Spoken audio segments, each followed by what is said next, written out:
Once you flip the screen around, it's gonna show you how much you would want to tip. Sure, no problem. Dang, 20, 25, 30% options only. How'd I put down no tip? No tip? No one wants to work.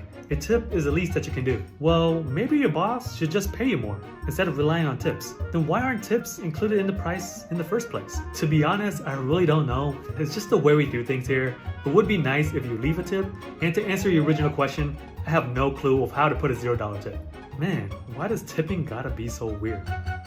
Well, Naam is a finance content creator and in digital sales, and Bryce, who is a second-year medical student who also owns an online coffee retail shop. Now, they both say that tipping in this country has gone way too far. What do you guys mean by that? Yeah, I think the real challenge is that it's 2022 tipping culture that's gone too far. Whereas you go to a restaurant and you sit down and someone provides you good service, that's fine. But nowadays, if you go to a coffee shop or the simplest thing, they'll flip around an iPad for you and say, hey, would you like to tip 15% because I grabbed your coffee off a counter?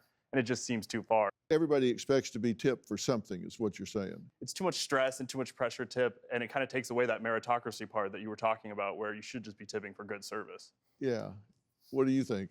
I felt the same way as Bryce, because actually I was at a farmer's market the other day, and they had one of those tablets as well. And I was just buying some jam, and she flipped around the tablet and asked for tips. And the jam was already pre-made, and she literally just handed me the jam. I've heard a lot of people talking about that, which should make you deliriously happy. I love it. I love it. But, I mean, do y'all feel that way? Has it gone too far?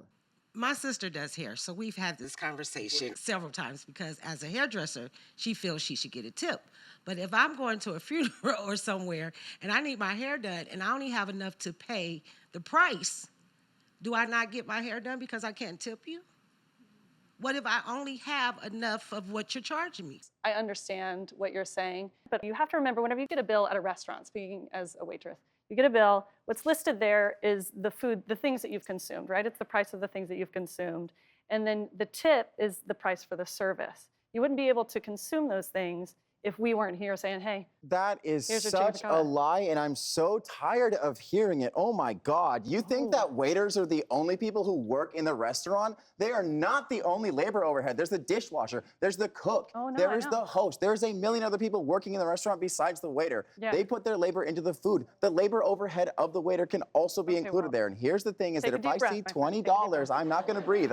Ooh, If well, I you're not see gonna breathe. $20 on the menu, I'm paying $20. Same goes Right. for a hairdresser. I go to a barber, $20 haircut, I'm Yeah. taking $20 out of my wallet, and that's it. Do you have a story or a question for me? Click the link in the description and tell me what in the world is going on.